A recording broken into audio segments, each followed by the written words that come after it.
natin damot, nagbigay na siya ng kanyang mga huling habilin. Sabi niya, kung saan daw siya mamatay, doon daw siya i-cremate. Okay, so sabi niya, pag... Sabi niya, kung mamatay daw siya dito sa Netherlands, wag na daw iuwi yung kanyang katawan sa Pilipinas. Ipa-cremate lang daw siya dito, yung ashes na lang daw yung iuwi. Yun yung kanyang, ano. And then, sabi ko, i-discuss na lang natin sa susunod kasi hindi ako pro-cremation. Hindi ako pro-cremation.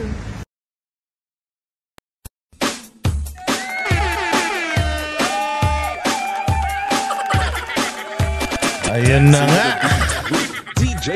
Ayan na. Hoy. Oy. Magandang hapon.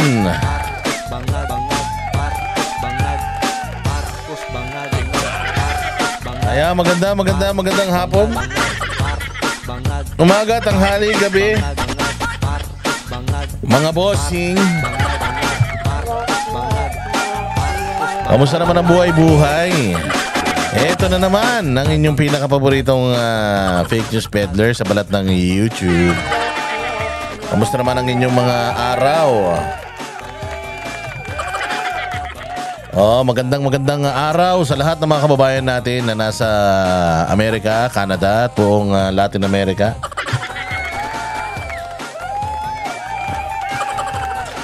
At magandang araw sa mga taga Middle East at Europe o yung mga kababayan natin dyan sa mga kababayan natin dyan sa Iran, Israel. Oy, mag-ingat ha. Yung mga nasa Europa naman, nako po. Balita ko dyan daw sa may Paris. Dyan daw sa may Paris, mga bossing, ay para na daw bulkan. Para na daw bulkan dyan, pumuputok na daw dyan sa Paris. Totoo ba yan, Anarot? Message mo nga ako kung totoo yan. Pero may nakita akong post niya, Anarot eh. Ang best friend daw niya ngayon ay yung kanyang white flower. Talaga naman sinusuksok niya sa butas ng kanyang mga ilong. Kasi nga daw ngayon daw dyan sa Paris, para na daw bulkan. Lahat daw may putok. Oo nga. Hanga na nga para kang tanga. Summer pag summer daw dyan sa Paris, putragis yan. Matindi daw dyan sa Paris kapag summer. Diyos ko po, ang gaganda daw ng mga tao. Ang gaganda daw ng mga babae, ang pupogi ng mga lalaki. Pero lintik, mga amoy kambing. Totoo ba yan? Lagyan nyo nga sa comment section kung totoong sumasabog na daw ang bulkan dyan sa Paris. Pero yung mga ibang lugar naman dyan sa Europa, mukhang maayos naman, malamig-lamig naman yata. Pero pakainit daw ngayon sa Paris. Mainit na mainit. Nag-iinit sila.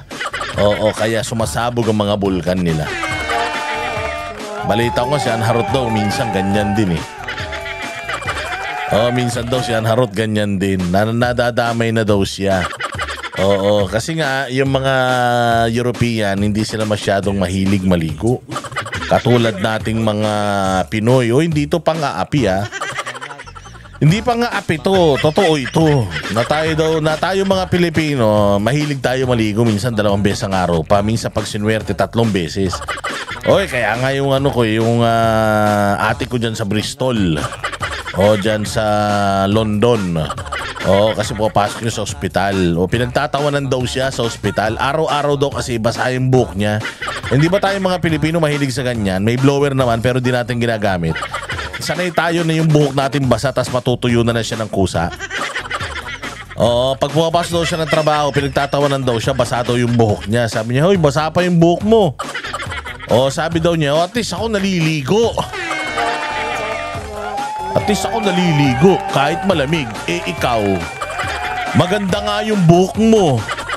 Malagkit nga yung buhok mo. Oo, pero yung kilikili mo naman, oo, galit. Nananapak. Totoo yan. Oy, pati sa Australia, ganyan. Oh, balita ko, pati daw sa Australia, ganyan. Meron daw isang lugar dyan sa Australia na parang tambayan tuwing linggo. Oh, pag summer daw, pag pumunta ka raw doon, putang ina, paglabas mo para kasi nuntok ng 100 Manny Pacquiao. Mga nakasando pa naman daw, tapos pag nagsama-samang dami-dami. O, tapos parang fair daw kasi yan eh, fair. Tapos, do kain-kain kami, mga street food, ganyan. Tapos, ayun. Oo, ganun din. Meron ako kasing pinsan Australiano. Half-half na, half-half. Half Australian, half Pinoy. O, pag umuwi yun sa amin, yung short niya, simula nung dumating, hanggang umuwi, yun yung short niya. Oo, tapos, takad-taka siya, bakit iniiwasan siya? O, kasi nga sabi ko, pero tinapat ko na siya. Sabi ko, insan, ganito kasi. Putangin na mo ka, maligo ka. Oh, ang init-init na nga dito hindi ka pa naliligo. Yang short pants mo, ang lutong-lutong na, para ng lumpia. Para ng balat ng turon yan. Tumatayo na mag-isa. Oh, kaya tinuruan ko yung pinsa ko ng pogi-pogi pa naman, blue eyes. Oh, tapos tinuruan ko, sabi ko, maligo ka ha, maligo, araw-araw maligo ka. Bakit kailangan araw-araw maligo, gago? Ang init-init dito eh. Araw-araw ka maligo kahit nasang kang lugar. Pag Pilipino, araw-araw naliligo. Hindi mo ba nakita nag-aagawan kami sa banyo? Tayo hindi mo ba napapansin tuwing umaga? Pagka lahat pang umaga, pucha yan. O, napansin mo ba na nag-aagawan kami sa banyo? Pila-pila yan. Tayo na dito sa amin ang pinipilahan, banyo, hindi restaurant. Sabi ko, maligo ka, hey cousin. You need to take a bath. Oh, take a bath because Filipinos always take a bath. Oh, even if you're pogi, if you smell like that, no Filipino, even if the Filipina is pangit, she will not like you. Why? Oh, because we Filipinos, we are, we don't like stinky people. Oo, haka na naman ang ha. Ikaw ba gusto mo mabantot, di ba? O kahit naman papano, kumbaga sa pagkain, di ba? Ang ganda nga nung presentation. Ganda nga nung itsura nung pagkain. Gutom na gutom ka. Pagkain mong ganun, hindi masarap kasi walang lasa. O, di ba? Ayaw mo rin yan. O, gusto mo yung kahit hindi masyadong maganda yung presentation, pagkain mo, sasaya ka. O, yun ang importante. Malasa. Oh, ganyan daw. O, ikwento nyo rin yung kwentong putok. I-comment nyo dyan sa comment section yung mga kwentong putok ninyo. Oh, pero dito sa Pilipinas ganyan. Kasi ganito yan. Nung ako ay lumalaban ng wrestling. Kasi nag-wrestling ako eh. Nung ako ay nagko-compete ng freestyle wrestling. Oo, lumabang kami diyan sa may Faith Academy. O, dyan sa may Antipolo. O, kasi nga ako, dahil nga yung team namin, ako yung pinakamabigat. So, lahat sila, mga nandoon lang sa mga strawweight, ganyan. Middleweight, featherweight. Ako, nasa heavyweight talaga. Wala namang mga heavyweight sa Pilipinas. So, dumadayo kami sa mga international school para lang may makalaban ako. O, ang nakakalaban ko sa international school, hindi na yung mga estudyante. Ang nakakalaban ko yung mga tatay na, o mga Australiano, Brazilian, ganyan. O, may kalaban akong Australiano, ang laki-laki niya. Pero kaya ko naman siguro siya. Kaya ko talaga siya eh. O, ang wrestling kasi, ang freestyle wrestling, 2 round lang yan. 2 round lang yan, tapos yung likod, pag naipin mo yung likod ng kalaban mo, hindi ba sa wrestling buwibilang pa ng 3 doon sa wrestling sa TV? O doon, pag nailapat mo, 1 segundo lang, tapos na ilaban. O pero may mga point system siya. O may mga points siya kapag ka na east-west mo, ay na north-south mo.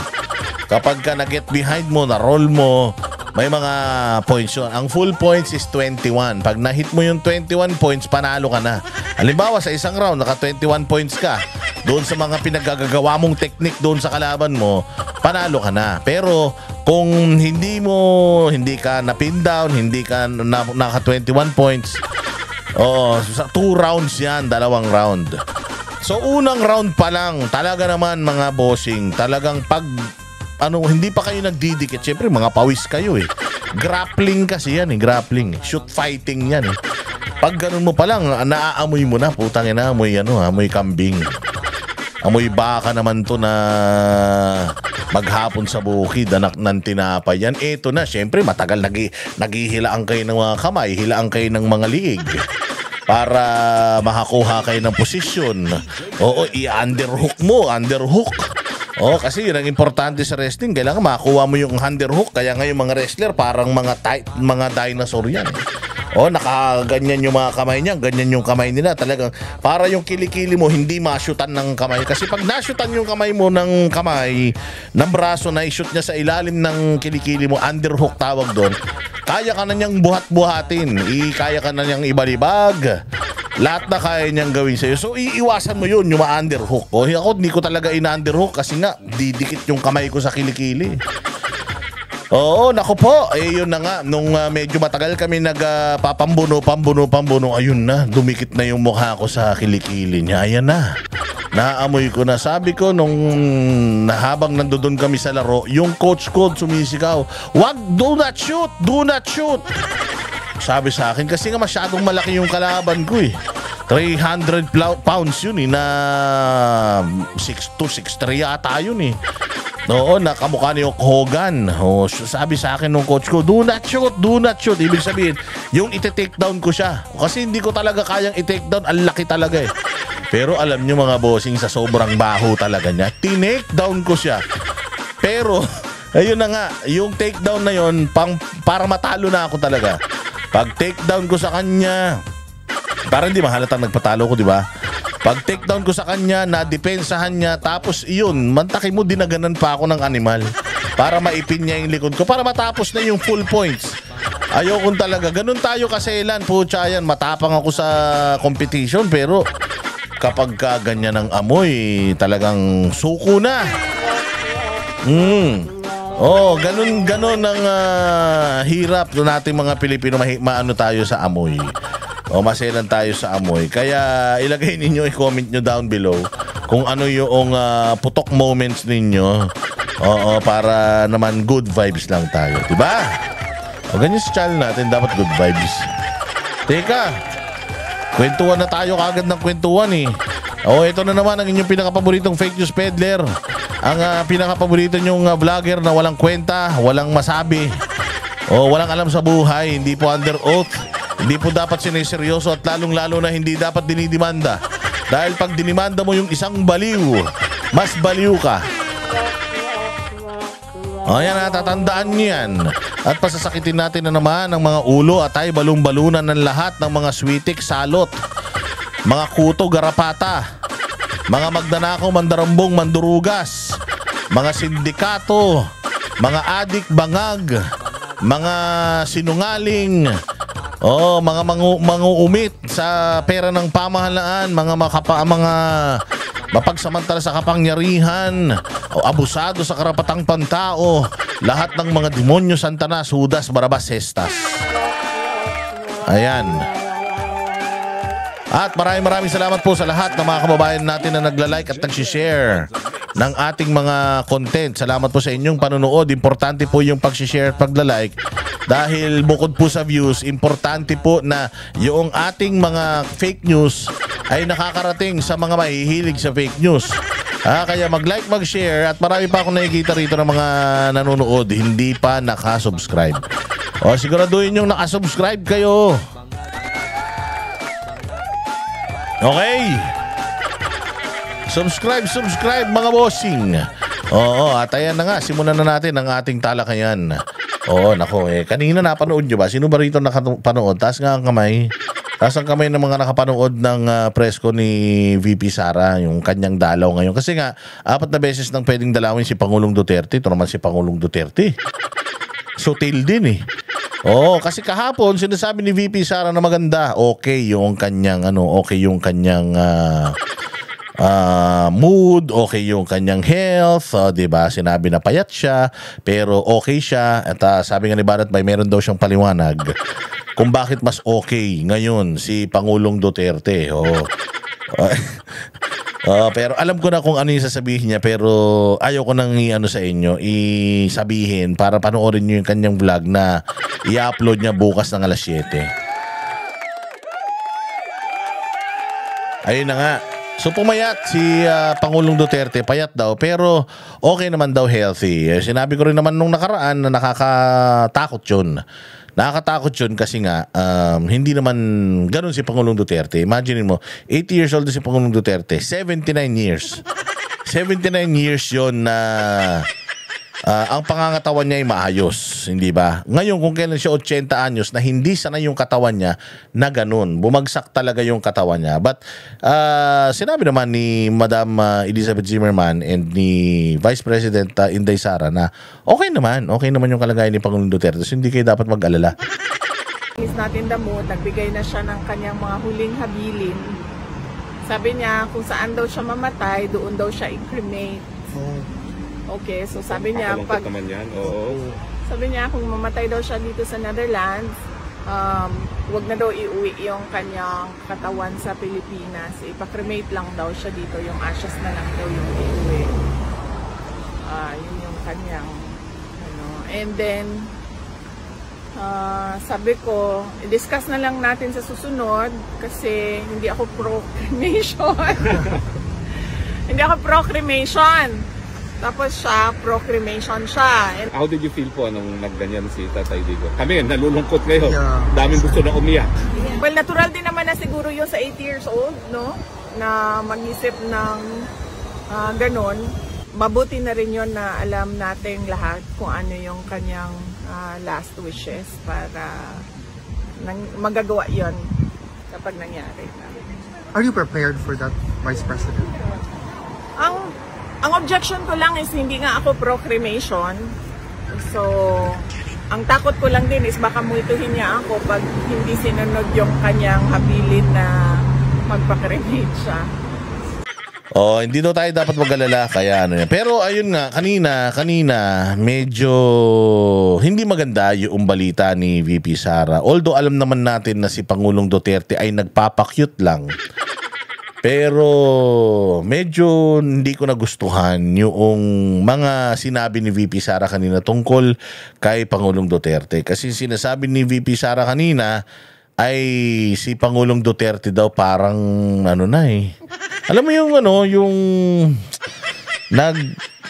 sinasabi niya na yung mga pag namatay siya, gusto niya ganito, gusto niya pangitain ganun. Oo nga, haka na naman parang ang baliw. Nagpapangitain nga daw. Sinabi daw ni Pangulong Duterte kay VP Sara na pag namatay ako, ayaw kong iuwi yung bangkay ko. Ganun na siya. Naman si PRD, huwag ka nga masyadong Siguro tamang drama si PRD kanina. Tamang drama si PRD kanina kasi syempre nalaman niya, nandiyan yung mga tao pa rin nasa labas. Natuwa nga ako doon sa sinabi nila Alvin na hanggat nandito si Pangulong Duterte, hindi kami aalis. Malayo kami dito, pero pupunta kami dito araw-araw. Kasi ang schedule pala doon is 10 o'clock ng umaga hanggang alas 6 ng gabi. Araw-araw pupunta kami, umulan, bumagyo, mag-snow, pupunta kami dito para ipakita hindi lang kay Pangulong Duterte, pati sa lahat ng mga Dutch na mahal namin yan. Galing. Pero nakakalungkot. Nakakalungkot kasi yung state of mind ni Pangulong Duterte is ganun na. Nandoon na siya sa baka siguro naiisip niya na nakikita rin niya yung sarili niya sa salamin, nakikita niya yung yung kanyang sitwasyon, siguro nakikita niya na he's really hindi niya kayang tagalan yung pagkain doon, kaya isa na rin yung sa reason kaya pumayat siya. Kasi okay lang na mataba ka, pumayat ka, pero ang problema kung pumayat ka dahil hindi ka nagkakakain, tapos hindi ka pa rin nagkakakain, pumayat ka na nga, yun ang pinakadelikado sa lahat.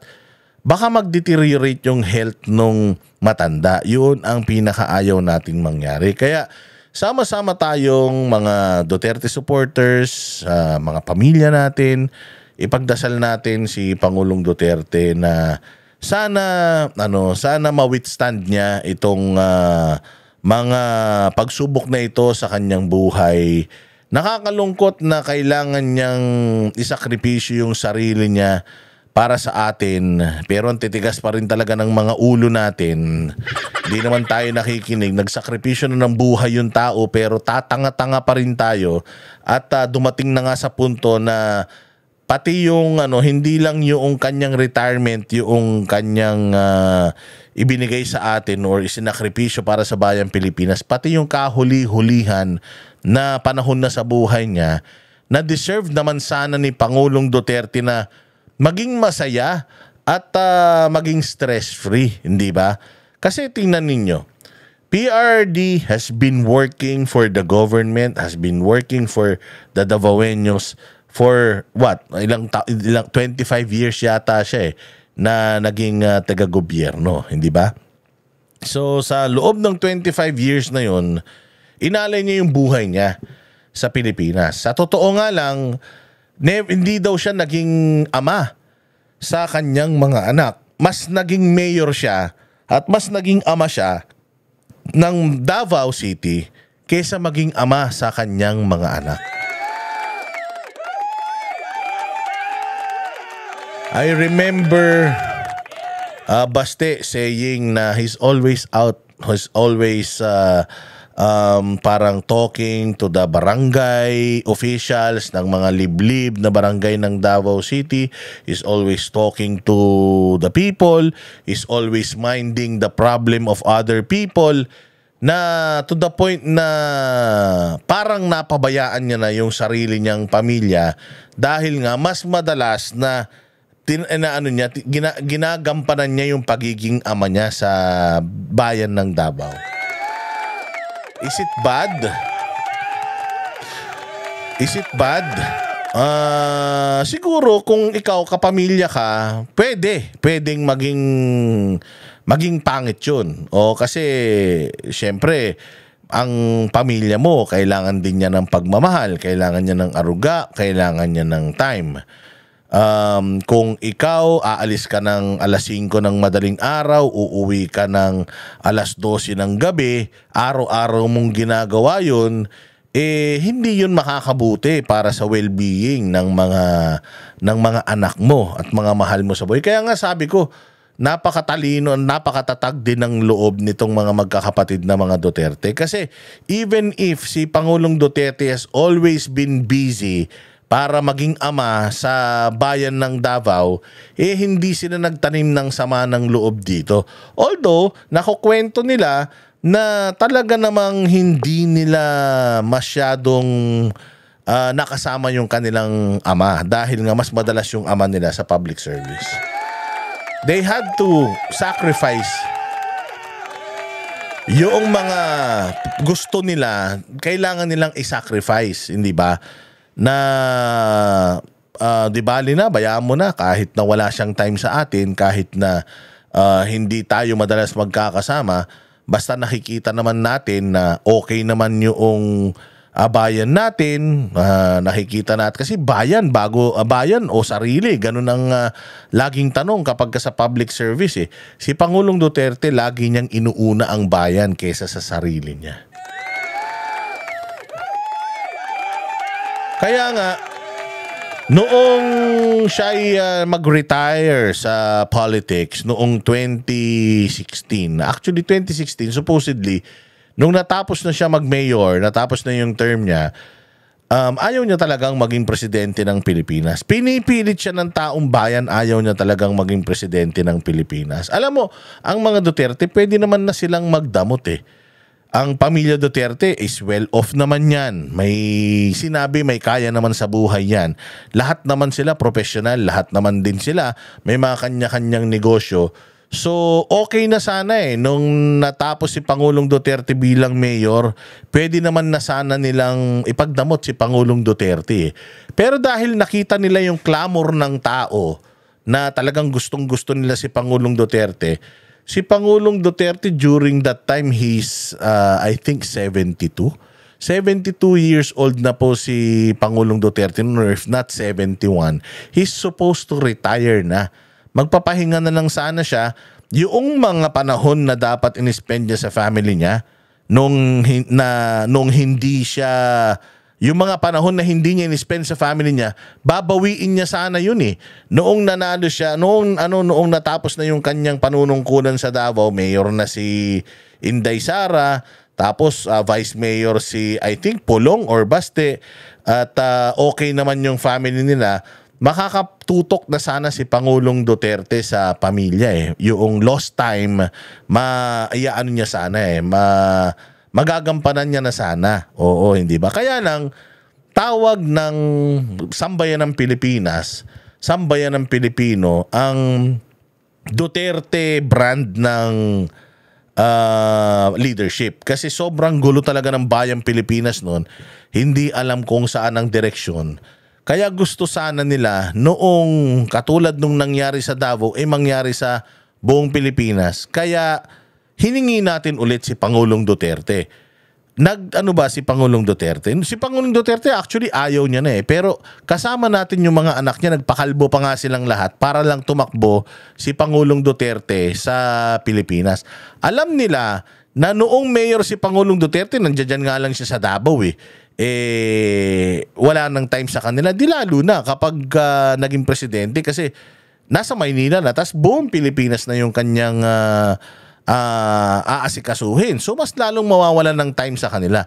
Although alam nila at although sabik na sabik sila sa panahon, sa oras ni Pangulong Duterte, sa undivided na attention ni Pangulong Duterte, sinakripisyo pa rin ng magkakapatid na Duterte yung kanilang mga sarili, yung kanilang gustong makasama yung kanilang ama para mapagsilbihan itong mga Pilipino. At naging maganda yung 6 na taon ni Pangulong Duterte.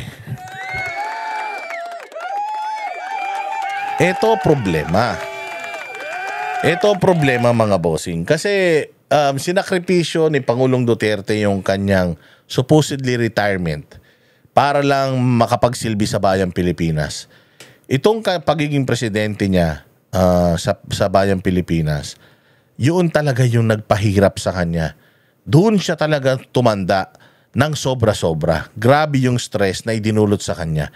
Imaginein mo, presidente ka, you're 71, 72, tapos biglang may gera, pumutok yung bulkan, malalakas na bagyo, tapos nagkaroon pa ng pandemya, nandiyan pa yung mga hayop na mga media, mga troll farms, mga kung ano-ano pa, mga basher, nagsama-sama para pabagsakin siya. Imagine, ang tanda-tanda niya na, supposedly, nagpapahinga na siya, pero kinombat niya lahat yun. Kasama niya ang sambayan ng Pilipinas, kinombat niya lahat yun, na-rouse niya yung 6 na taon, nag-deteriorate yung health niya, pero natapos siya ng maayos yung panahon na yan. So imagine, after 3 years ng kanyang retirement, bumabawi pa lang si Kitty sa panahon, bumabawi pa lang yung mga apo na nakakasama yung kanilang lolo. Putang ina, pinadala natin, ipinatapon natin sa ibang bansa si Pangulong Duterte. Ang pinakamasaklap sa lahat, yung nagtraidor sa kanya is yung mga tao na natulungan niya. Yung mga pamilya na natulungan niya, yun yung nagkanuno sa kanya. Yun yung pinakamasakit sa lahat. Kaya, ito ang dinadanas ngayon ni Pangulong Duterte. Grabe ang sakripisyo niya para sa bayang Pilipinas na dapat na nagpapahinga siya ngayon kasama ng kanyang mga mahal sa buhay. Pero dahil demonyo, satanas, itong mga nasa gobyerno na walang mga utang na loob sa kabutihang ginawa ni Pangulong Duterte sa bayang Pilipinas, pinatapon nila dyan sa dahig. At ngayon, ang pinakamasaklap sa lahat, mukhang swag naman sana, Pero alam naman natin na ipinatapon si Pangulong Duterte dyan para dyan na mamatay. Alam naman natin na yun talaga yung kanilang target. Palagay ko PRD is also not being optimistic sa sitwasyon niya ngayon dyan sa Dahig. Yan ang pinakamalungkot na talagang masasabi nating isa sa pinaka-bad news na narinig ko itong mga nakaraang araw. Kaya nga nagtanong ako kanina sa aking Facebook. Sabi ko, kapag may nangyaring masama kay Pangulong Duterte sa Dahig, ano ang gagawin mo bilang isang Pilipino na nagmamahal sa bayan mo, na nagmamahal kay Pangulong Duterte? Ano ang gagawin mo? Ilagay mo dyan sa comment section. Kalungkot kasi yun na pinag-usapan nila ni Inday Sara kanina, pag namatay ako, ganito, ganyan. Siyempre siguro naririnig din niya yung mga nangyayaring gulo rito sa Pilipinas, yung mga personal na issues, siguro mas lalong nakakawalang gana. Oo, kaya nga yun yung panawagan natin doon sa mga kapwa natin na mga vloggers na sana itigil nyo na yung mga personal ninyong mga alitan, personal ninyong mga agenda, kasi meron tayong mas matinding laban na dapat sama-sama tayo, na dapat pare-parehas tayong binagbibigyan ng pansin. Yan yung una, mapauwi si Pangulong Duterte, pumapayat na siya, kailangan ma-convince natin itong prosecution team at itong ICC na ilabas na siya dyan sa piitan para makasama niya yung kanyang mga mahal sa buhay kahit saang lupalop ng mundo, basta makasama niya yung kanyang mahal sa buhay, unlimited, at mabigyan siya ng mga pagkain na ikasasaya ng kanyang puso at katawan. Kaya sana, bagamat alam natin na si Pangulong Duterte ay inilagay dyan sa Dahig, to die dyan sa Dahig, sana hindi sila magtagumpay. Nagtagumpay na sila sa panghahayop. Sana naman hindi sila magtagumpay. Sana si Pangulong Duterte makalabas dyan. Kung pwede may iuwi natin dito. Dito siya nagsilbi. Dito siya naging bayani. Dapat dito siya mamatay sa bayang Pilipinas. Ayan ipagdasal natin yan. Prayers can move mountains. Ika nga, lahat ng dasal basta sama-sama at sigurado pakikinggan niya ng Panginoon. I hope soon makalabas na si Pangulong Duterte para mas ma-enjoy niya na yung kanyang retirement. Okay lang yan kahit may kaso, kahit umatin na sa kaso araw-araw. Basta siya ay nakalabas, kasama niya mga mahal niya sa buhay at kasama rin niya yung mga Pilipinong nagmamahal sa kanya at makakain siya ng mga pagkain na pinakapaborito niya. Okay. At dahil nga diyan si Claire Castro ay merong mensahe para kay Pangulong Duterte sa kanyang kalagayan ngayon. Ito ang kanyang mensahe, sana'y magustuhan niyo. Umaga po, Yusek. Ma'am, si Mrs. Zimmerman mentioned na butot balat na daw si former President Rodrigo Duterte. Do you think this is a cause of concern considering that the investigation about the alleged human rights violations still ongoing? Ayan. So, ang ganda naman ng tanong. Sa tingin nyo ba dapat kang maging concerned dahil pumapayat siya? Dapat ka bang maging concerned? Ako, pag tinanong mo ako noon, yun talaga. Dapat talaga ako nalungkot talaga, and considering lahat ng mga ginawa niya sa bayang Pilipinas, the things that yung mga sinakripisyo niya para sa bayang Pilipinas, he deserve better, hindi ba? He deserve better. Ako bilang isang gobyerno, citizen ko yan, ang dapat kong gawin is to contact ICC and ask them, according to reports, our former president is getting thinner and thinner. Can you give us an assurance that he's fine, that he's well taken care of, that he's eating? Are you forcing him to eat? Kasi kailangan nyo siyang puwersahin na kumain because kung hindi kakain yung tao, walang nutrients sa edad niya, baka madisgrasya yan, di ba? Ikaw bilang isang Pilipino, bilang isang gobyerno, gusto mo as much as possible, yung iyong kababayan sa ibang bansa, dapat nasa maayos na kalagayan. Are we asking too much from the government? Siguro, konting humanity lang.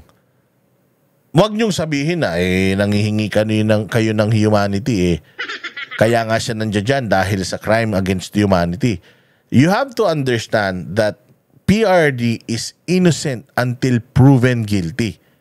The fact na sinabi ni Secretary Remulla na walang ebidensya ng extrajudicial killings dahil nung sa war on drugs ni Pangulong Duterte, ibig sabihin, walang kakwenta-kwenta talaga itong kaso na ito.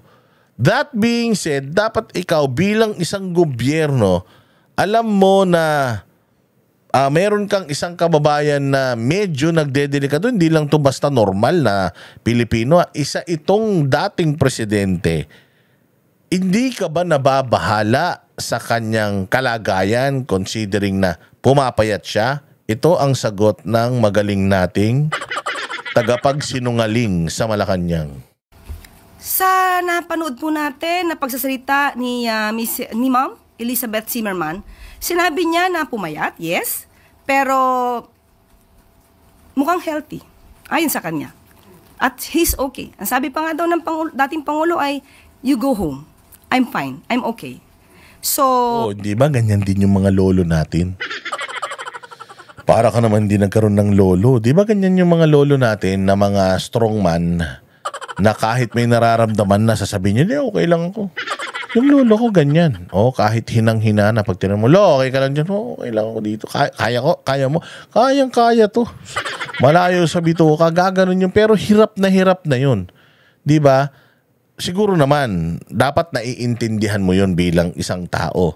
Kasi sila, nakita nila at nakausap nila. Although, yun yung narinig mo, ikaw bilang isang Pilipino, bilang kapwa mo Pilipino yan, at kayo yung nasa kapangyarihan, wala ba kayong gagawin? Para at least man lang, on your own, makahingi kayo ng assurance na he's well taken care of. Na siya ay maayos, sine-check up, ano ba kalagayan niya dyan? Saan ba siya namamalagi? Okay ba yung okay ba yung init? Okay ba yung lamig sa kanya? Hindi ba? At hindi na daw siya nag-take ng medicine. No? Parang maintenance. So, it's good for him, according to Ma'am Elizabeth Zimmerman. At yun din naman ang ibinalita ni VP Sara ng Vice Presidente kanina yatang umaga. So, saka mas maganda po talaga na natitignan naman po ang kanyang kalusugan doon mismo sa The Hague. So, paano mo nalaman? Natitignan yung kalusugan niya sa Hague. Hindi ba nga dapat nga doon ka mag-alala Natitignan yung kalusugan niya pero skin and bone siya. Di ba kailangan mas maganda nga dyan kayo mismo on your own. Kasi baka mamaya nagpapaawa lang yung mga yan. Well, we have to see for ourselves, di ba? If he's really skin and bones.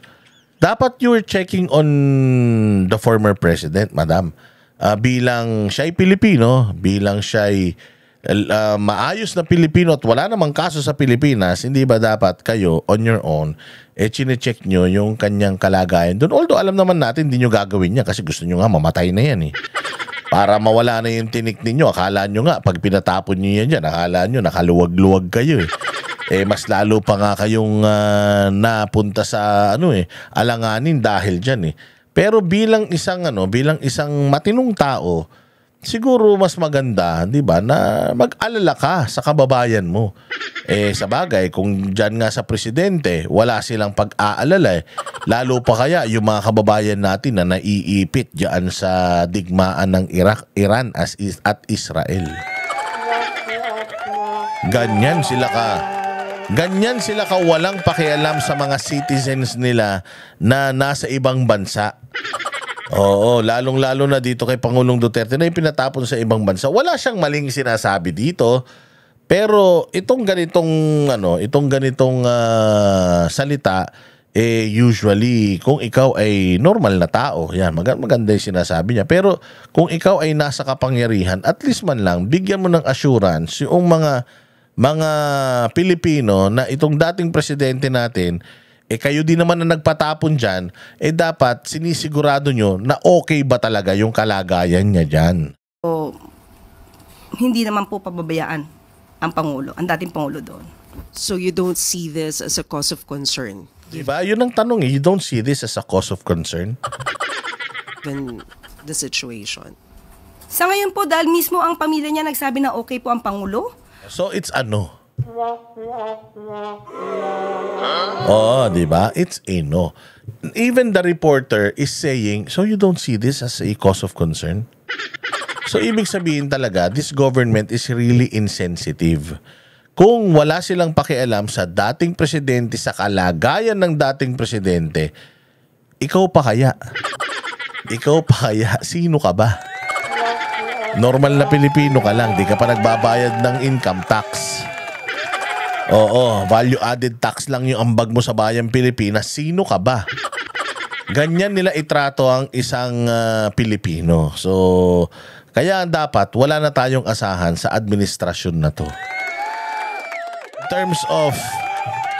In terms of Pangulong Duterte, dapat wala na talaga tayong asahan dito kay Claire Castro dahil wala siyang pakialam sa isang 80 years old na nasa isang malamig na bansa na nangangayayat ng sobra, hindi sila concerned. Tinanong siya, so hindi ba to parang hindi ba concerning para sa iyo itong binalita nung pamilya? O sa kanya hindi. Baka nga sabi ko sa inyo, baka mas gusto nga nila mamatay pa yan. Baka gusto nila mawala na yan si Pangulong Duterte kasi akala talaga nila if that happens, wala na. O maano na ang Pilipinas, malulubog na ang Pilipinas. At ito pa ang isa niyang concern. Ito pa yung kanyang isang concern, si Kaufman daw ay dapat mag-focus with the fees. So kanina ang concern niya mas okay daw si Pangulo, mas marunong pa siya. Mas okay daw si Pangulo doon kasi natitingnan so lumabas na rin sa bibig niya na mas gusto niya nandoon si Pangulong Duterte sa ibang bansa. Dito naman pinakikialaman naman niya yung sahod ni Kaufman na sinasabi niya na dapat daw ganito daw. So pinangungunahan niya na nga yung pamilya ng mga Duterte patungkol sa kalagayan ni Duterte. Ito naman, pinangungunahan niya pati abogado na si Kaufman. By the way, ma'am, ito po si Kaufman, matinong abogado to. Ito po si Kaufman, maayos na abogado to, hindi katulad mo. Isa kang abogado na walang silbi. Kanina nga napag-usapan namin, magkano kaya sweldo nito? Mga 150, 160, 200,000. 200,000, pumayag ka na magmukha kang tanga, magmukha kang aso, na yung prinsipyo mo, lunukin mo, yung suka mo, kainin mo, para lang sa pera na 200,000 o para sa posisyon. Oo. Aanhin mo naman yung posisyon. Di ba? Aanhin mo naman yung narating mo. Halimbawa, pangarap mo talagang maging PCO, aanhin mo naman na narating mo yan. Pero hindi mo naman ginampanan ng maayos yung trabaho mo dyan. Ang ginawa mo lang dyan, maging palamuti. Ang ginawa mo lang dyan, maging attack dog ng pamahalaan. So, wala rin. Diba? Kahit ma-promote ka dyan o mas mataas pa na posisyon, kung nakuha mo yun sa kasamaan, sa pagsisinungaling, sa kabulastugan, walang kwenta yun. Kumbaga, corona, hindi yun gintong corona, kundi barbed wire yan, te. Walang glory. Walang glory at achievement sa achievement mo. Oo. So ito, mayroon siyang tugon kay Kaufman. Pakinggan po natin ang kanyang matalinong tugon.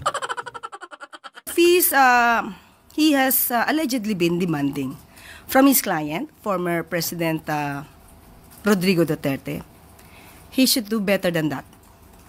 He should Wow. He should do better than that. Gago. If there's someone here who should do better, ikaw yun. You should do better as a spokesperson. Huwag mong pakialaman yung affairs na none of your business. Besides, itong affairs ng kaso sa ICC is actually none of your business. You are there to speak for the president. Dapat yung binibigkas ng bibig mo is kung ano yung eksaktong sinasabi ng presidente. Hindi yung opinion mo. Dahil hindi naman ikaw ang presidente ng Pilipinas. Bakit ba nagre-request si Kaufman ng report ng Senate? Bakit ba niya nire-request yun? Nire-request niya ba yun para ma-dismiss yung kaso ni Pangulong Duterte? Hindi ba? Hindi niya naiintindihan eh. The reason why Kaufman is requesting for the... Kaya nga hinaantay niya yung sa website daw ng Senado, yung committee report ni Amy Marcos na ang tagal-tagal wala pa. Ang tagal-tagal wala pa. Inaantay nga niya yun eh para he can present it sa sa ICC. Kasi nga hindi lang naman yung kaso, yung pinag-uusapan nila dito, hindi pa nagsisimula yung kaso. Ang pinag-uusapan dito pa lang is yung tama ba yung proseso ng pag-aresto sa kanya. Kasi under Rome Statute, dapat ganito, may procedure. Nasunod ba yung procedure na yun? According dyan sa hearing ni Mangga, hindi nasunod yung proseso na yun. Kaya nga yun yung ilalaban niya dyan sa ICC kasi may panalo sila dyan. Tatanga-tanga ka talaga. It's not about the case. The Senate inquiry of Senator Amy Marcos is not about the case. It is about what? Yung unlawful arrest, yung unlawful surrender, yung kidnapping na ginawa ng gobyerno natin sa kapwa nila Pilipino para ipadala dyan sa dahig, para dyan na manatili habang panahon. Akala nila makakaiwas na sila sa hassle, hindi nila alam, lulubog at ilulubog kayo nitong pinaggagawa nyo na to. Hindi yung hearing ni Amy Marcos is about sa kaso sa ICC. Boba ka talaga eh. Tanga ka talaga eh. Sabi mo sa mga sabi mo sa mga detractors mo, surot sila. Ikaw tong utak lamok eh. Hindi naman yun ang nire-request. Hindi naman nire-request ni Kaufman yung Senate inquiry report ni Risa Ontiveros tuloy. Ni Amy Marcos para manalo siya sa kaso eh. Pero para manalo siya sa teknikalidad na mali yung proseso, hindi dumaan sa tamang proseso at kinidnap si Pangulong Duterte papunta dyan. Kung hindi sumunod sa patakaran, dapat makalabas na si Pangulong Duterte. Hindi yun pinadidismiss yung kaso or what. Walang kinaugnayan yun sa kaso. Yung hearing ni Mangga, patungkol yun doon sa lawful ba or legal ba yung kanyang pagiging inmate dyan sa ICC. Tanginan to, lakas-lakas ng loob mong magsabi na mga surot at garapata lang yung mga basher mo. Ikaw tong utak, langaw. Concentrate on his defenses. He should concentrate on the allegations and admissions of the former president. He does. Nakakonsentrate siya doon. Huwag ka mag-alala. Hindi siya kasing tanga mo. Hindi siya kasing bobo mo at hindi siya kasing gunggong mo. I am pretty sure he's a European hotshot lawyer. He may not look like the people in suits, but definitely Kaufman is somebody pagdating sa pagiging abogado na hindi katulad mo. I am sure na hindi katulad mo na iskandalosa sa presinto na yung kanyang kliyente ilalabas ng walang proseso. Na sinampahan ng kaso dahil sa pagiging palengkera sa presinto at nagwawala kasama pa yung asawa. Si Kaufman, petiks lang. Kita mo, pag nagtanong, sagutin lang yung gustong sagutin, yung dapat sagutin. Yung hindi, Hindi niya na sinasagot. Hindi katulad mo na kahit na hindi mo na dapat sagutin, sinasagot mo pa rin dahil tanga ka nga. Dahil hindi mo alam yung trabaho mo. So wag mong pakialaman yung trabaho ng may trabaho, gawin mo yung trabaho mo. Oo, ilagay mo dito, ilabas mo kung ano ba talaga ang ginagawa ng amo mong tanga. Of his killings, and that he ordered the killings of some people in relation to war on drugs. Oh, he ordered some killing of some people. Boba ka ba? Sa congressional inquiry, sa Senate inquiry, did you hear Pangulong Duterte stating names? Ultimo nga kayo, di nyo alam yung 30,000 na war on drugs victim na sinasabi nyo. Wala nga kayong listahan nun eh. Si Pangulong Duterte pa kaya? A crime cannot be a crime kung wala namang eksaktong krimen na ipinapaako doon sa akusado. Wala naman eh, di ba? 30,000 dito, pagdating doon, 40 pala. Walang ebidensya ng war on drugs dito, sabi mismo ng Department of Justice. Kaya umaasa na lang daw sila sa ICC. Utangin na, kung dito nga walang ebidensya anong magiging itsura ng kaso na yan sa ICC? Di ba di puro propaganda lang at politika lang yan, Claire? And he also admitted that he will double the EJK killings once elected as a mayor. He should concentrate on that. Di ba ang sinabi niya? Bobo talaga to eh. Ay, katulad ng sinabi ni Pangulong Duterte sa mga reporters na nagtanong sa kanya noong siya ay presidente, anong masama kung sabihin ko napapatayin ko yung mga kriminal? Kriminal naman yung mamamatay. Anong masama na takutin ko yung mga kriminal sa bayan ko na kapag kasinira nyo ang buhay ng mga Pilipino, pagpapapatayin ko kayo mga putang ina ninyo?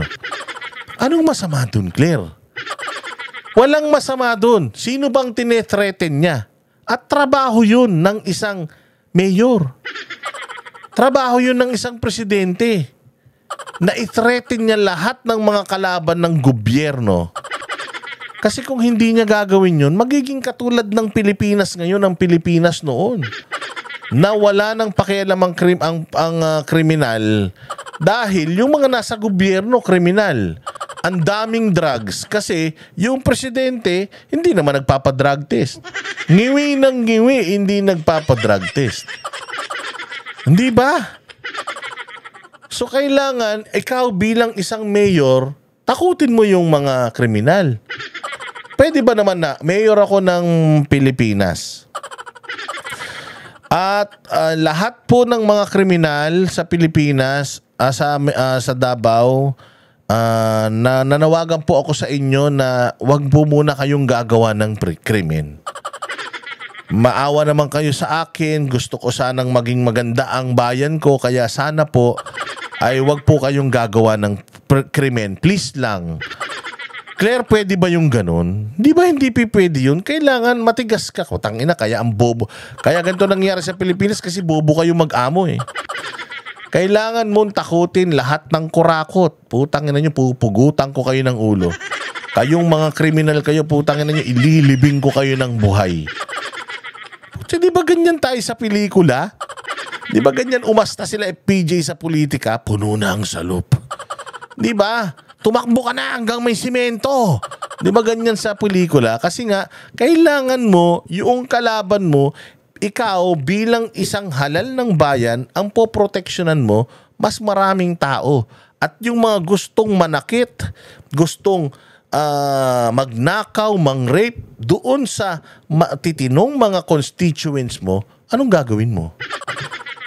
Makikiusap ka sa kanila. Mga kriminal nga yung mga punyeta na yan. Natural, tatakutin mo sila, putang ina nyo, pagpapapatayin ko kayo lahat, kayong mga snatcher, hold-upper, mandurugas ha. Humanda kayo sa akin. Di ba dapat ganun talaga? Yan nyo, kaya hindi umuunlad ang Pilipinas dahil malambot kayo masyado eh. So anong pwede mong ikaso sa isang mayor, sa isang presidente na tinatakot yung mga kriminal? Kaya nga pinagtatawanan tayo sa ibang bansa eh. Kailan pa naging bawal sa isang taga-gobyerno na takutin at murahin yung mga kriminal? Kailan pa?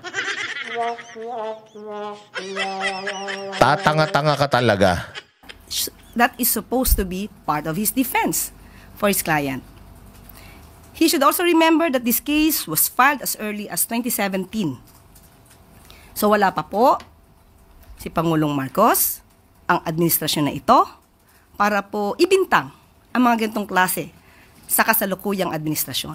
So dapat mas pagbutihan pa po niya ang Boba ka talaga.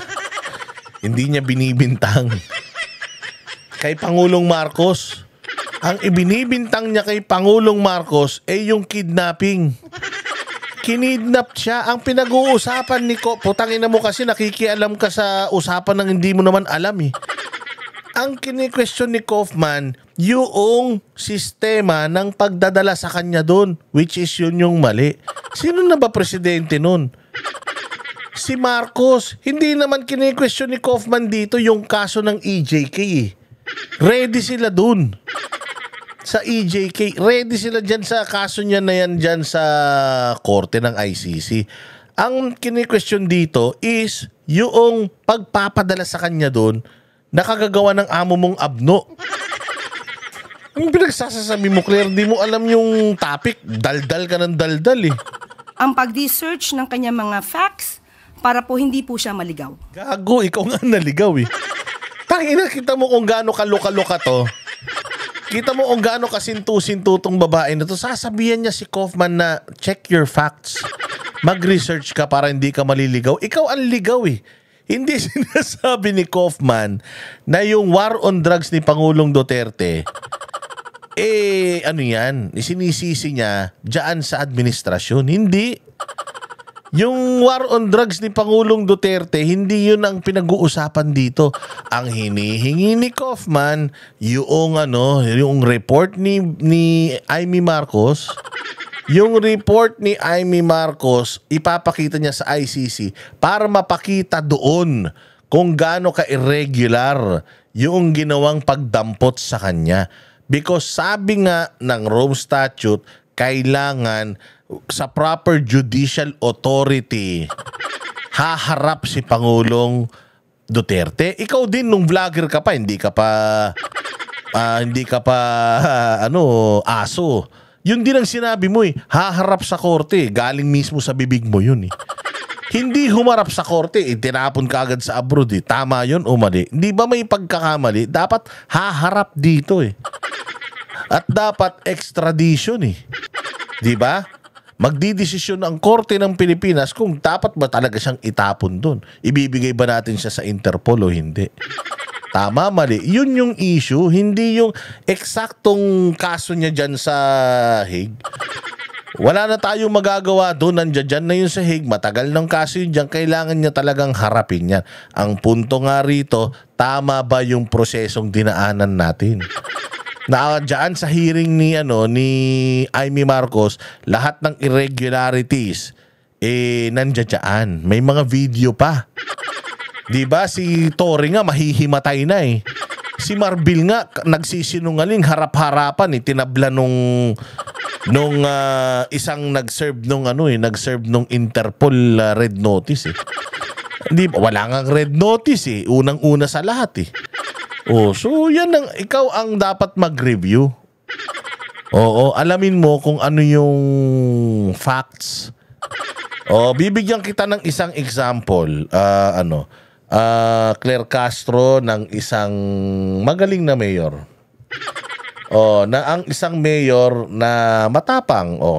Eto, pakinggan mo itong mayor na to para lang maintindihan mo paano dapat ang isang mayor magtrabaho.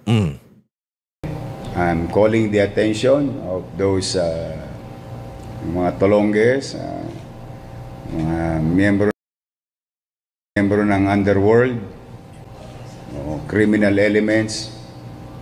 Una, may gobyerno na po sa Maynila. Pangalawa, magbago na po kayo. Malamang sa hindi. hindi niyo naman ako susundin. Hindi ba? Yung to si Claire Castro, boba talaga eh. Tignan mo yung ginagawa ni Isko. Magbago na kayo. Pero malamang di nyo ako susundin. Puta, kriminal nga yan eh. Alam nila na masama pero ginagawa nila eh. Kailangan mong kausapin ng ganyan na malumanay. Ano sabi ni Isko? Hindi naman ako susundin ng mga ulul na yan. Kaya gumawa ng kalokohan yan eh. So anong ginagawa ni Isko ngayon? Tinatakot niya yung mga kriminal. May batas na sa Maynila. May gobyerno na sa Maynila. Hindi katulad si Mayor Isko ni Pangulong Duterte na talagang brusko. Na putangin niyo, papatayin ko kayong lahat. Hindi siya ganun. Pero ganun din yung ginagawa ni Isko ngayon. Hindi man ganun ka, kasi you're taking it literally. Mga tanga kasi kayo talaga eh.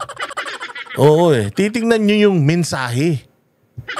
Hindi yung puta pinakikinggan nyo kung ano yung sinabi dun sa mensahe. Yung mismong total na ibig sabihin ng mensahe, yun ang isipin nyo. Ang ginagawa ni Pangulong Duterte nung presidente siya at saka nung bago siya mag-mayor, tinatakot niya na. Yung lahat ng mga kriminal sa Davao, pinaalis niya na sa Davao dahil may mangyayaring masama talaga sa inyo.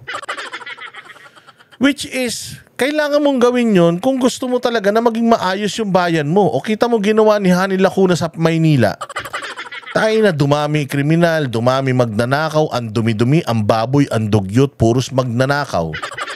O anong ginagawa ni Mayor Isko ngayon? Inaayos niya at nagbibigay siya ng babala. Hindi lang kasing lala nung kay Pangulong Duterte, pero parehas ng ibig sabihin na huwag kayong gagawa ng kalokohan ngayon.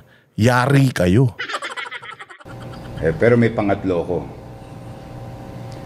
Pag ginawa nyo ang krimen, tinakbuhan nyo ang mata ng batas at ang aming mga husgado sa Maynila, ang ikamamatay nyo puyat. Yan o, ikamamatay. O meron pa ring patay na kailangan mong sabihin yun, ikamamatay nyo. Parang di ba, pagka, di ba doon sa may, dyan sa may Eastwood, may overpass doon, may overpass.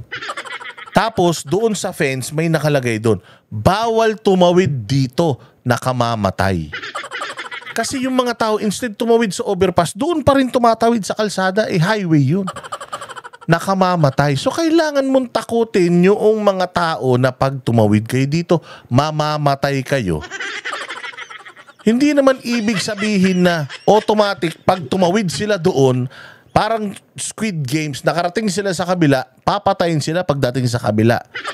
Hindi yun ganun. Ang ibig sabihin, yung mensahe, huwag kang tatawid dyan, delikado.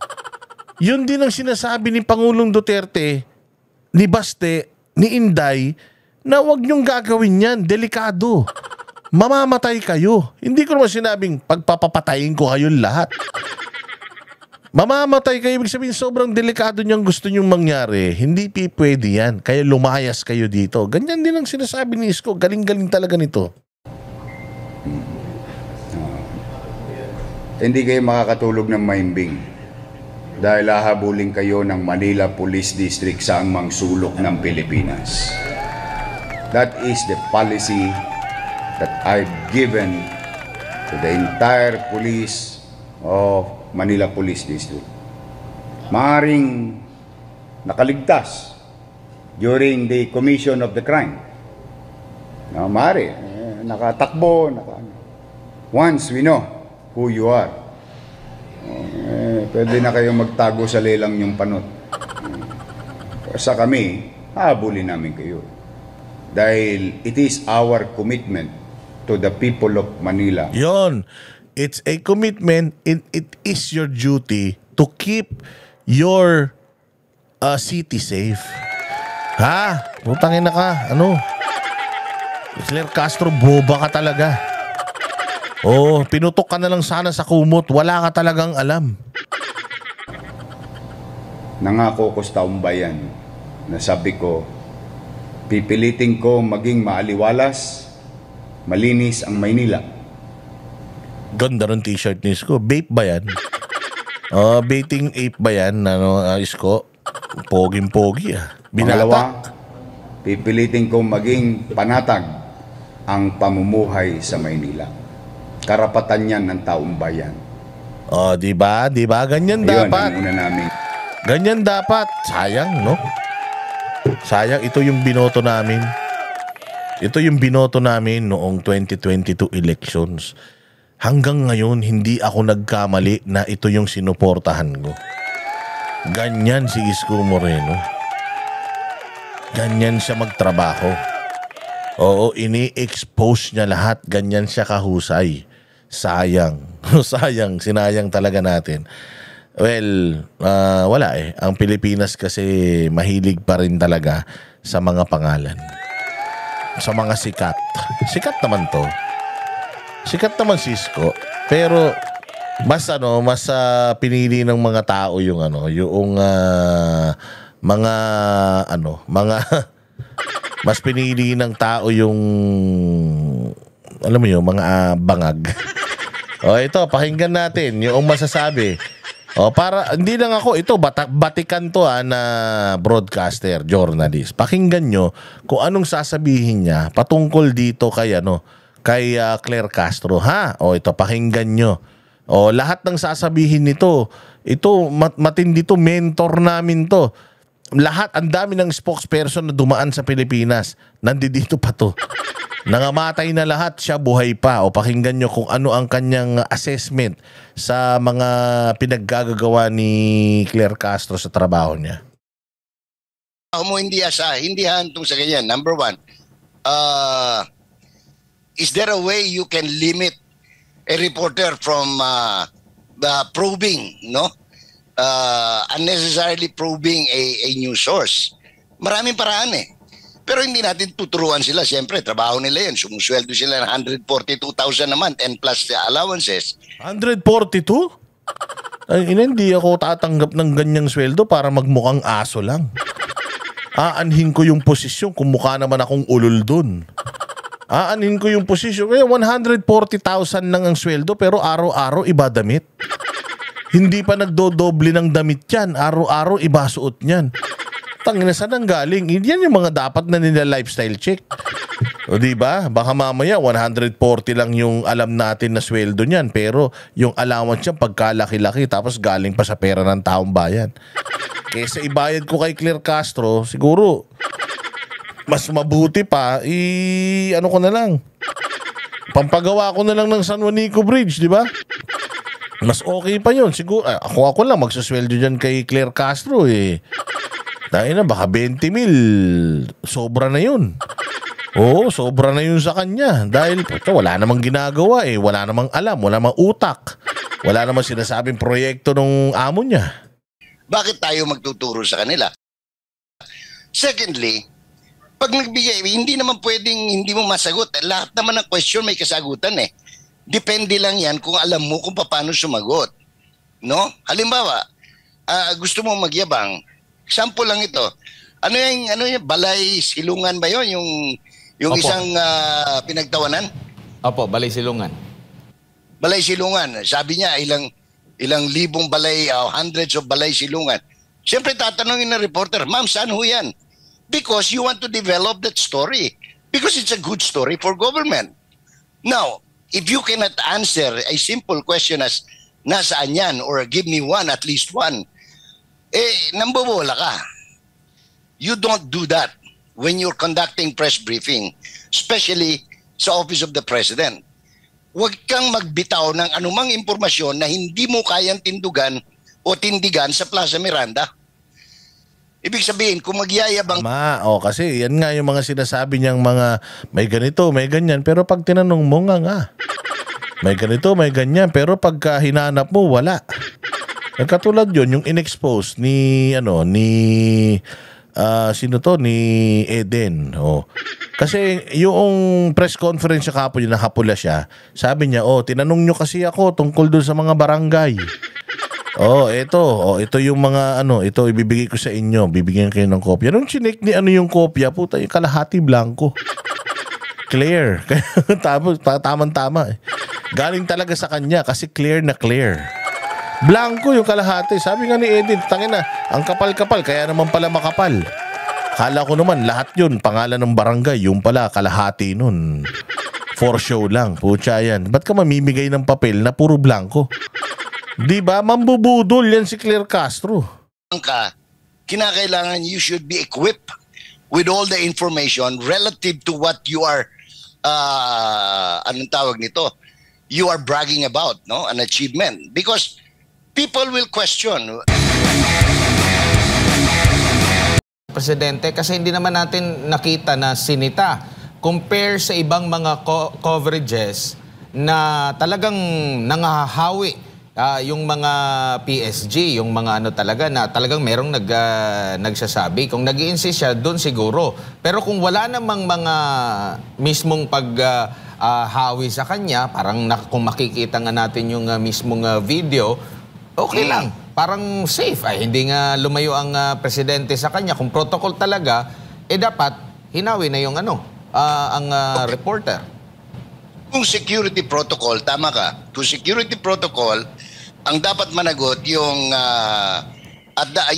yung chief ng Presidential Security Group, or in that particular case, yung pinapakita nilang video, ay yung mismong AD camp, no? Yung head ng security for that particular day, yung head ng detail, no? Pero kung coverage yan, sinasabi ng violation of coverage protocol, then it has to be the media relations officer. Sino bang assigned media relations officer ng Malacanang? Kasi hindi nangyayari yan. Nung panahon namin, nung kumukover pa kami dyan, kami nila Alfred Roche, ng mga retired na lahat ngayon, no? Sila Mr. Leasing, sila Malu, mga sila. Anong tawag nito? Talagang malinaw. Pag sinabi lang, sir, hanggang dito lang tayo sa pinto kasi ganito, ganyan. Or halimbawa, close door yan. Ano lang, drawing of lots. Isang reporter sa radyo, isang reporter sa TV, isang reporter sa dyaryo. Yun. Pagkatapos, kinakailangan spread out na lang. Pagkatapos, malinaw kasi sinasabi in advance. Pero in the absence of any guideline or pakiusap, kasi more on pakiusap lang yan, Admare. Dahil nga, sinasabi ko na nga, ang independent media will do his darn best to get the story come hell or high water. Otherwise, kung ako ang news director, meron akong pinapakover sa'yo at hindi mo nagawa, I will fire you, I will suspend you as reporter. Kasi kinakailangan, enterprising news person ka eh. Pag sinabing enterprising, ibig sabihin, gagawa ka ng paraan para makuha mo yung istorya. Kung hindi mo magawa yung istorya, wala kang kwentang reporter, and you are not needed by the news department. So again, ulitin ko, hindi kasalanan ng newsman na kukuha siya ng istorya or aabutin niya ang source. Pwede mo nga sigawan, Mr. President, ganito, meron akong tanong. Kailangan malaman po ng bayan kung ilang taon na kayo.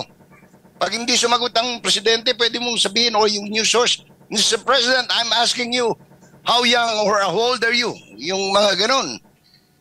And we were doing that. Kahit na Pope John Paul II noon, ako nasikmuraan ako noon, nung panahon ni Pope John Paul II, but I was able to get a sound on tape on the Pope because that was the assignment of the day. Tsaka ang pinag-uusapan kasi dito, yung assignment ni Eden. Ang assignment kasi talaga ni Eden is sundan ng presidente. Sa lahat ng, basta nandoon sila, sundan ng istorya ng presidente. Yun ang trabaho niya eh. So, tsaka makikita mo doon sa video naman talaga na, oo, kasi ang ginagamit nila, kaya gusto nilang papalitan si Eden, ang ginagamit nila is nag-breach daw ng protocol. Part ka ng protocol eh. Part ka ng protocol na pag meron ka talagang chance, talagang magtatanong ka. Lalapit ka doon sa presidente, magtatanong ka talaga. Before naman kayo magsipasok dyan, lahat naman kayo chine-check naman eh. Lahat naman kayo may mga orientation eh. Nakita naman natin na nung tinawag ni Eden si Pangulo, lumapit pa si Pangulo kay Eden eh. Kung bawal yun, di sana tinabig siya nung PSG, pero hindi eh. O kasi kilala naman yung tao, tsaka ano naman kayang gawin ni Eden kay Bongbong? Diyos ko naman, masyado naman kayong alaga kay Bongbong. Kanyo, ayaw nyo kay Eden kasi nga nagmumukha kayong mga tanga, nabibisto ni Eden yung inyong mga scam dyan sa Malacanang Presko na talagang wala kayong proyekto, wala kayong silbi, na kayo ay walang mga, talagang wala kayong ginawa para sa bayan. O katulad ditong sinasabi nga ni Jason Sa normal lang yan. Oo, ang kinaiinis nila nabibisto na wala silang ginagawa. O paano natin nasabi na wala silang ginagawa? Ito ipapakita ko sa inyo. Isang ano lang, isang mabilis lang o itong ano kasi may ito yung presscon eh. Ito yung presscon ni Madam. Okay? Dito sa presscon na to, nitong kahapon, ang binanggit niya rito is una yung internet. Magandang internet na daw sa Pilipinas. O pangalawang binanggit niya yung pangalawang binanggit niya? San Juanico Bridge, yung pangalawang binanggit niya. Noong time na para magtanong, ito si Edin na naman. Dito nga kahapon sa July 7, hindi na nga nila pinagtanong si Edin Oo, promise. Sabi nung magtatanong na si Eden, ma'am, hindi, tapos na yung tanungan. Hindi na pwede magtanong, kanina lang yun. Pero dito, ang tinanong sa kanya, hindi yung nire-report niya.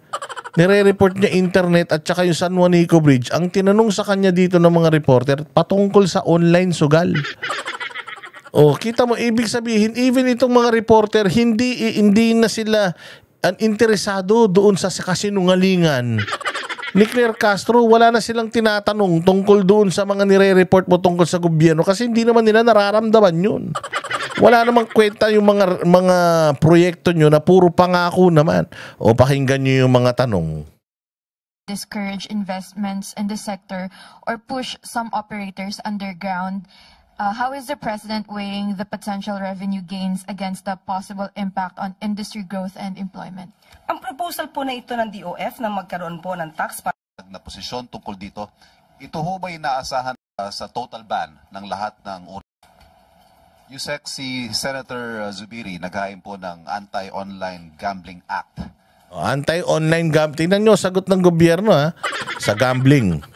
Para sa total ban ng lahat ng uri ng online gambling. At nananawagan siya sa Pangulo na maglabas ng malinaw na pahayag na posisyon tungkol dito.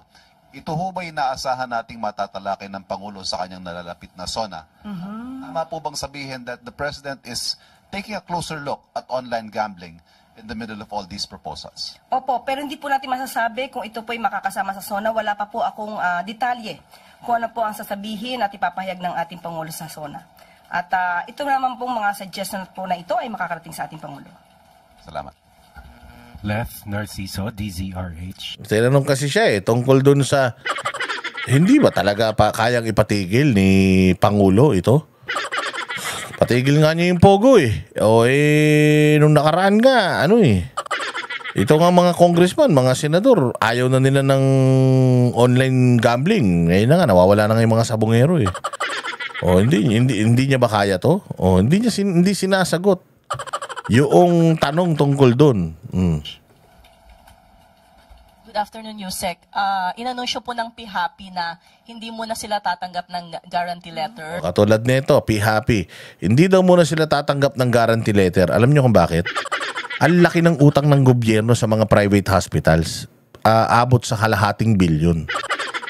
Akala ko ba, Claire Castro, maganda ang natin, Estado ng Bayang Pilipinas. But may utang kayo. Tingnan niyo yung mga sagot. Mula sa gobyerno, nasa 530 million pa daw. 530 million, hindi binabayaran ng gobyerno Anong sagot? Po kasi yung hindi nababayarang claims, ano pong masasabi ng Malacanang dito? Opo, nakausap po natin mismo ang pamunuan ng DOH at sinasabi nila na 39 hospitals lamang po sa Batangas. Tanginan yan. Bakit ka maniniwala sa DOH? Nirereklamo nga ng mga ospital, DOH. Natural, pag tinanong mo DOH, anong nangyayari? Bakit sinasabi ganun? Hindi, okay lang. Kausap na namin sila Ayos lang, syempre, ililigtas ng DOH yung sarili nila. Napakatangan nito. Dapat ikaw pumunta ka doon sa mga ospital na nagre-reklamo. Ano ba? Totoo ba yung reklamo? Ganyan pa talaga kalaki? DOH, ano to? Anong sinasabi? O di sana pinag-aharap nyo sila. Hindi yung, syempre, pupunta ka sa DOH, tatanungin mo sila, sasabihin nila, ay hindi ma'am, okay, settled na yan. Settled na pala, hindi tapos ang usapan. Yan yung sinasabi natin na dapat binababa nyo. Akala ko ba yan ang sinasabi ni Bongbong sa nakaraang ano niya? Sa nakaraang podcast niyang pantanga. Na kailangan, pag may ni-report, kailangan dino-double check mo. Para malaman natin kung tama ba yung nire-report sa'yo. Eh baka mamaya, nire-report sa'yo, tapos hindi pala yun yung totoo. Aba, hindi pwede yan. O eh katulad niyan, nag-report yung PHAPI. Bakit hindi yung PHAPI ang kinausap nyo? Bakit yung DOH ang kinausap nyo? Ang nagkakaroon ngayon ng usapin patungkol sa di umanong pagbabayad ng mabilisan ng mga amount base sa guarantee letters. Dahil ito po daw ay wala pang kaukulang mga dokumentong na isusumite. So ibig sabihin, totoo. So totoo nga na may problema ang DOH. Ang dami mo pang sinasabi. May utang talaga ang DOH na kulang-kulang 1 bilyon sa mga ospital. Kaya ayaw na ngayon tumanggap ng mga ospital ng guarantee letter. Sa laki ng utang nyo, inamin mo naman na meron talaga. Hindi ba? Di sinungaling talaga kayo. Pero hindi po nangangahulugan na yung ibang mga hospitals po ay nagkakaroon ng problema pagdating po sa bayaran. At tandaan po natin na sa universal... Anong hindi? Sila na nga nagsasabi. Sinabi na nga nung mga ospital, hindi kayo nagbabayad. Anong hindi? Ang kahulugan nito, hindi nababayaran yung ospital. Ospital lang nagre-reklamo sa inyo, mga engot talaga kayo. Tanga-tanga ng putragis na ito. Sa Healthcare Act ay meron po supposed to be guaranteed na 10% na authorized bed capacity ang mga private hospitals para patungkol po sa... Di yan ang concern. Pinagsasabi mong capacity 10%, 10%. Tanga. Ang tinatanong nila, ba't hindi nyo binabayaran yung utang ng gobyerno sa mga ospital na pribado? At may utang ba talaga? Sinabi nyo naman meron. Yun ang sabihin mo, ang sagot dyan, inaayos na po yan, babayaran na yan. Ang dahil mong sinasabi, hindi naman yun yung sagot sa tanong. Billing, ha? At dapat nga po ay hindi na po kinakailangan yung maipip, yung tatawag natin medical assistance for indigents and financially incapacitated. Anong indigents? Indigents. Walang hiyan to. Abogado, di marunong magbasa. Patients dahil dapat zero na po ang balanse dahil po sa PhilHealth. At ang PhilHealth. Ang punto nga dito, hindi kayo nagbabayad, may utang kayo. Pinagsasasabihin, pinapaikot-ikot mo, sinasakay mo sa Chubiboy. Kala mo, tanga lahat katulad mo eh. Kung mas kakailanganin po ng ating mga kababayan na sila ay at malapit sila sa mga DOH hospitals, hindi po kailangan ng GL doon or guarantee. Tangina, walang problema sa... Puta, wag mong turuan yung mga Pilipino kung saan pupuntang ospital. Tangina niyan. Ang issue dito, may utang kayo sa mga private hospital, bayaran nyo. Putangin na nyo kung ano-anong sinasagot mo. Bayaran nyo yung utang nyo, hindi yung pwedeng. Hindi, may mga bibigay ako sa inyong listahan ng mga ospital na hindi na kailangan ng guarantee letter. Tanga! Hindi yun ang issue. Ang issue dito, sabi ng mga samahan ng mga private hospitals, may utang kayo sa kanila na ganun kalahating bilyon mahigit. Yun ang tanong. Babayaran nyo ba? Kailan nyo babayaran? Nagbibigay ka ng suggestion kung saan sila magpapa-hospital. Ganito katanga tong press con na to. Araw-araw na ginawa ng Diyos. Nagbabayad tayo. Nagdadamit pa ng maganda. Sabi ko nga sa iyo, Claire, kahit loray-loray yung suot mo, kung maayos yung mga sagot mo sa mga issue, wala naman kaming pakialam eh. Kahit amoy baktol ka pa, may buka sa kilikili, wala kaming pakialam eh. Basta maayos mo, nagagampanan yung trabaho mo. Kung tangin, ang ganda nga ng buhok mo, ang ganda nga ng makeup mo, yung damit mo, hindi ka nag-uulit. Kahit anong isuot mo, kahit magsuot ka pa ng pagkarami-raming diamante, kung tanga ka, tangina, hindi ka kayang isalba ng magagandang baro mo. Mukha ka na naman pulang repolyo dyan sa suot mo. Konti na lang, Claire Castro, sa sobrang wala mong silbi, baka may isahog ka sa pansit. Mag-ingat ka, Claire Castro, kasi baka makalimutan nila na tao ka. Baka may isahog ka nila sa pansit sa susunod. I-serve ka dyan na merienda dyan sa Malacanang. Letters. So marami po tayo, meron po tayong mga listahan po dito ng mga DOH hospitals na... Nagbigay na naman ng listahan ng DOH hospital. Hindi yan ang problema, yan ang tanong. Walang hiya na to. Hindi sumasagot sa tanong eh. Oo, yung iba naman. Avenue Medical Center, Amang Rodriguez Memorial Medical Center. Ang mga opisyal ng DOH para pagpaliwanagan o linawin itong bagay na ito. Yun o, yun ang sinasabi nung reporter o. Dahil kung ano-ano sinasagot ng tanga na to, hindi nyo ba pagpapaliwanagan yung DOH patungkol sa issue na to? Hindi namin kailangan ng listahan na yan. Alam na namin yan. Ang punto rito, may utang ang DOH sa napakaraming ospital, baka maapektuhan yung serbisyo para sa mga Pilipino. Hindi nyo ba kakastiguhin yung DOH dito?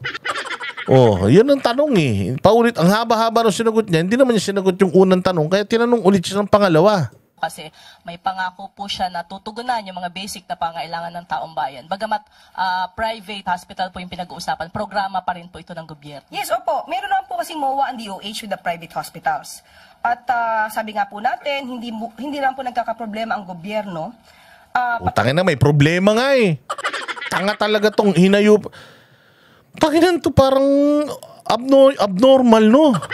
Sinabi na nga, may problema. Pihapi na ang nagsasabi na may utang kayo kalahating bilyon. Di ba problema yung utang kalahating bilyon? Tatanga-tanga rin to eh.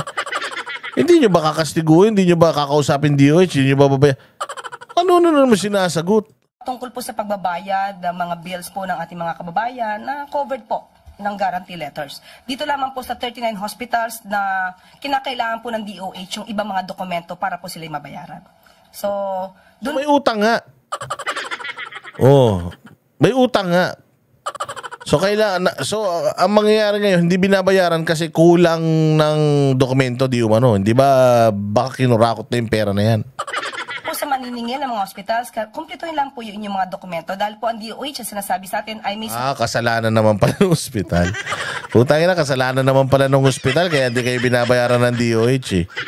Oh, kayo naman pala may kasalanan eh. So wala na naman silang kasalanan. Kasalanan na naman ng ibang tao. Oh, ganoon ng gobyerno ni Bongbong. Putang ina, lahat pasa. Puta. Alam mo, sa totoo lang, kung ito si Bongbong basketball player, baka ito pinakamaraming assist. Oh, tsaka steal.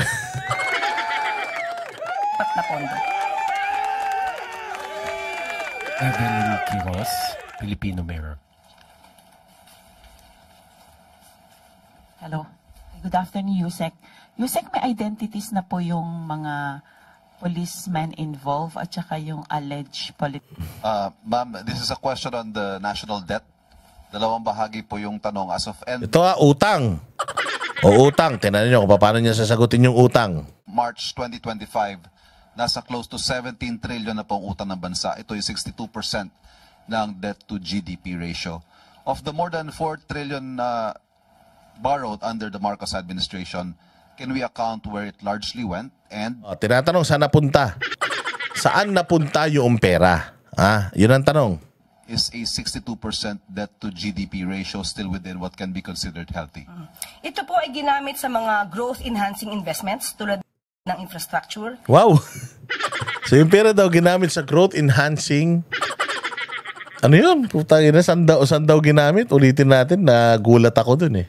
Of the more than 4 trillion borrowed under the Marcos administration, can we account where it largely went? And is a 62% debt to GDP ratio still within what can be considered healthy? Ito po ay ginamit sa mga growth-enhancing investments. Growth-enhancing investments. Tulad ng... Yan sinasabi ko sa iyo, Claire. You have to be specific pagdating sa pera ng taong bayan. Hinahanapan niyo si Inday Sara kung saan niya dinala yung pera ng taong bayan and you want her to be specific. Tapos kayo, pag tinanong kayo saan niyo dinala yung pera ng taong bayan, generic yung sagot niyo. Di pwedeng generic yung sagot pagdating sa pera ng taong bayan, ma'am. Kailangan talaga maipakita niyo itemized. Or at least man lang makapagbigay kayo ng example. O ano pa sasabihin niya? Tulad ng infrastructure. Infrastructure? Pukin ang ina. Anong infrastructure nyo? Yun nga ang kinukoncern ng tao sa inyo. Yun nga kayo, doon nga kayo sinisingin lang tao. Ang laki ng inutang nyo, walang infra. Nadagdagan ba tulay? Nadagdagan ba exit ng NLEX, SLEX, SCTEX? Nadagdagan ba yung nadagdagan ba tayo ng Skyway? Nadagdagan ba yung LRT papunta ng Bulacan? Proyekto pa yun ng mga nakarang administrasyon. Yung subway, proyekto pa yung nakarang administrasyon. Wala nga tayong bago ospital. Nagbuhukay-hukay ka dun sa may Pampanga. Sasabihin mo, mega center, may pinakamalaking ospital sa buong mundo. Hanggang ngayon, putang ina, talahi bang tumutubo ron? Hindi pa tumutubo yung ospital. Ilang taong ka na sa posisyon, wala pa rin nangyari. Sabihin mo, infrastructure. Anong infra ang pinagawa mo? 1.5 billion per day na flood control project. Putang ina, binabaha ang Pilipinas. Binabaha ang Maynila. Kanina, umulan na naman. Tayo na awang-awa ko, saglit pa lang umulan. Awang-awa ko sa mga rider natin basang-basa sa ulan. Putragis, baha na naman. Anak ng tinapay, anong infra sinasabi nitong Tolonges na to? Education. Education? Paano napunta sa education? Sinasabi mo, nakulang ang buildings, kulang ang di ba yung nag-ikot nung nakaraan si Bongbong Marcos? Kulang daw yung mga classrooms, wala daw tubig, may ganito, may ganyan. Di ba? Sinasabi niya na iwan ng sektor ng edukasyon, tapos doon napunta sa edukasyon. Yung pera, wala namang bago sa edukasyon, ha? Ito man luloko, Agriculture, health. Agriculture. Health. Utang ina, paano napunta sa health? 500 million. Yung utang nyo sa private hospital. Sa agriculture, pucha, mamamatay na yung mga magsasaka. Wala nang gustong maging magsasaka. Dahil alam mo ba, tingin ng mga Pilipino sa magsasaka, magbubuti na. Ganun na kahirap ang tingin ng mga tao sa magsasaka. Sa ibang bansa, ang yayaman na magsasaka, dito parang magbubuti levels. Ang magsasaka, pucha, isang kahig, isang tuka, literal. Ganito kasi nungaling tong animal na to. Na yung pera daw na inutang, doon daw napunta kung saan wala kang makitang pagbabago. Doon daw napunta yung pera, putang ina niyan. Sabi ko nga, ibang klase talaga tong mga animal na ito. At social services. Makikita po natin kung ano ang mga tinulong ng Pangulo at ng Pamahalaan. Wala nga kami makita, gaga. Magtatanong ba yan si Ivan Mayrina kung may nakikita siya? Kaya nga niya tinatanong dahil saan napunta? Ang laki ng pera. Hindi ka ba naiinsulto na tinatanong yan? Alam mo ba si Pangulong Duterte, hindi mo tatanungin kung saan napunta yung pera ng bayang Pilipinas? Alam mo kung bakit nararamdaman mo kung saan napupunta yung taxes mo. Pero the fact na tinanong ka saan napunta yung pera, putang ina, ibig sabihin nun, tinutuos ka nila. Wala silang nararamdaman, ang laki ng inuutang, kaya nila tinatanong, tas sasabihin mo, hindi ba natin nakikita? Hindi talaga namin nakikita, gaga. May nakikita kami, di sana si pinatato ko, si Bongbong Marcos sana pinatato ko dyan, di si Duterte. Inutil. Sa mga farmers natin, sa mga mangingisda po natin. Mangingisda? Ano nagawa niya sa mangingisda? Pinahirapan nga niya yung mangingisda. Sabi nga nung mga mangingisda sa Zambales, nung naging presidente siya, hindi na sila makapangisda dyan sa karagatan dahil sa... Di nila alam kung anong pinagagawa daw nila dyan sa mga inchik, ba't nagalit? Noon naman daw nakakapangisda sila, ngayon hindi na. Ito si Claire Castro, sinungaling, mambubudol ang putragis na ito. Pati po itong pagpapataas din po ng mga ayuda at tulong sa ating mga kababayan. Makikita niyo yan, pwede. Yan, pwede. Napunta dyan yung iba, kayo lang talagang pinakamaraming inayudahan Okay yan, okay yan. At ito po ayon sa ating DOF, Department of Finance, ay sustainable. Nasa sustainable level po tayo. Tingnan mo sustainable? Sustainable sa inyo, sa sarap ng buhay nyo. Busog na busog mga bulsa nyo at saka mga tiyan nyo sa inyo siguro sustainable yan. Pero sa mga Pilipino hindi. Uy, ano yan insulto yung pinagsasasabi mo dyan na sustainable Walang hiya ka. At dahil po ang 70% po ang international threshold for the debt to GDP ratio. So, nandun pa po tayo dahil sabi nyo nga po, nung nakaraang taon, nasa 60.2, kung di ako nagkakamali, 60.7%, pero ngayon mukhang tumaas ng konti. 62%. At still, nandun pa rin po tayo sa range. Tumaas. So, dahil pasok pa sa range, okay pa. Anak ng tinapay na mindset yan. Mindset lang yan, mindset. Kahit hirap na hirap ka na, hanggat di mo inaabot yung 70, okay pa yan. Iban Marino, kung magreklamo, wala pang 70, 60. Tumaas lang, pero pasok pa rin. Kumbaga, hindi pa tayo lumalagpas sa patay gutom levels. Pero okay pa yan. Magtiis-tiis lang kayo. Tangina mo. Buisit ka. Wala kang kupas sa kahayupang animal ka. Anyways, hanggang dyan lang muna tayo mga bossing. Maraming salamat sa inyong panonood. Mabuhay kayo. Sana nag-enjoy kayo sa walang kwentang balita natin. Again, disclaimer lang, wag nyo akong seseryosohin dahil wala namang kwenta lahat ng pinagsasabi ko. Lahat yan ay walang katotohanan, puros kabulastugan lamang. Lahat yan ay for entertainment purposes. Kaya sa mga nasasaktan, sa mga naririnig nila, wag kayong makinig para hindi kayo nasasaktan, mga buwisit kayo. Maraming salamat sa inyo. Mabuhay kayo. I'll see you again sa susunod na vlog. Kami ang boses ng masa, hindi natatakot. Katotohanan lang, di kami nalulunod. Walang bahid ng sismis, lahat ay totoo. Kahit sino ka pa, pag mali ka babanatan ka. Walang pinipili kulay, wala kaming kinikilingan. Basta para sa bayan, kami lalaban. Pagdama palakpakan, pag mali banatan. Di matitinag, di matatakot, para sa bayan tuloy ang sigaw. Sa harap ng kamera, walang halong takot. Mga baluktot, lahat kayo'y tutumba. Ang hustisya at totoo, yun lang ang mahalaga. Kahit sinong harang, di kami matitinag. Walang pinipiling kulay, wala kaming kinikilingan. Basta para sa bayan, kami lalaban. Pag tama palakpakan, pag mali banatan. Di matitinag, di matatakot, para sa bayan.